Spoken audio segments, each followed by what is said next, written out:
My name is Ashlyn Haskins, and I chose to do my third speech as a eulogy. My grandfather, Edward Charles Buford, was a great man. He possessed all of the qualities you might find in a lovable Southern fiction character. Somehow, throughout his life, he was able to escape the fast-paced, technology-savvy world we live in today and stay true to himself.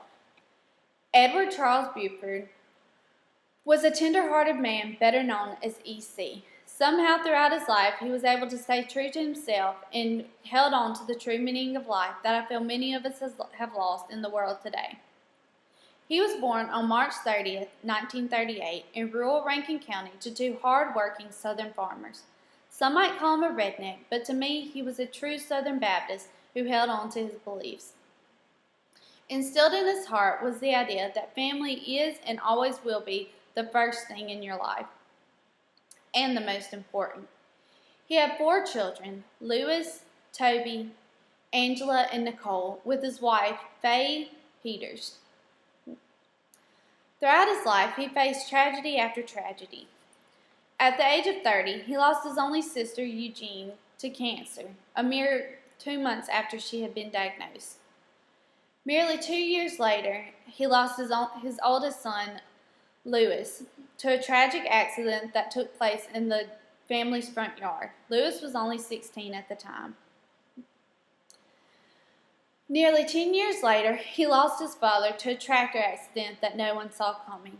At times like these, many people might give up, but my grandfather held strong to his beliefs and to his family that always kept him going. He told me once, "There's nothing like losing a child. You think they're going to live forever, even after you're dead. You never believe that you're going to be the one continuing after they have passed on." A dominant trait that I can remember in my grandfather was stubbornness. He was the stubbornest man I knew. During Katrina, he disappeared for several hours, and everyone was worried sick, wondering where he could be. After hours of being lost, he finally returned home with Katrina t-shirts for everyone from the coast. He had disappeared all that time to the coast to see if Katrina really had outdone Camille without telling a single soul. Another memory that stands out to me is after an extensive stay in intensive care with pneumonia at the hospital. He disappears from the hospital. Nobody knows where he's gone. My grandmother's worried sick, and we're all looking everywhere for him. Where is he? At Dairy Queen, getting a malt shake, which is his favorite. He didn't feel the need to tell anyone where he was going since he was only getting ice cream.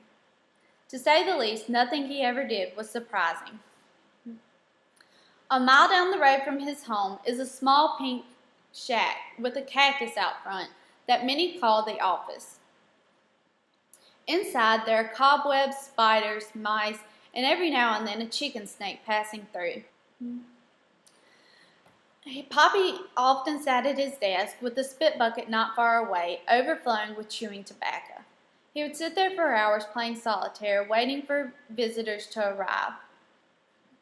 Covering the walls of the shack were silly cartoons and sayings that he had collected from visitors over the years. My personal favorite is, "I never expected much out of life, and so far I haven't been disappointed." The office was a shack that could often be described as a counseling unit. Many people came from far and wide to get counseled by my grandfather.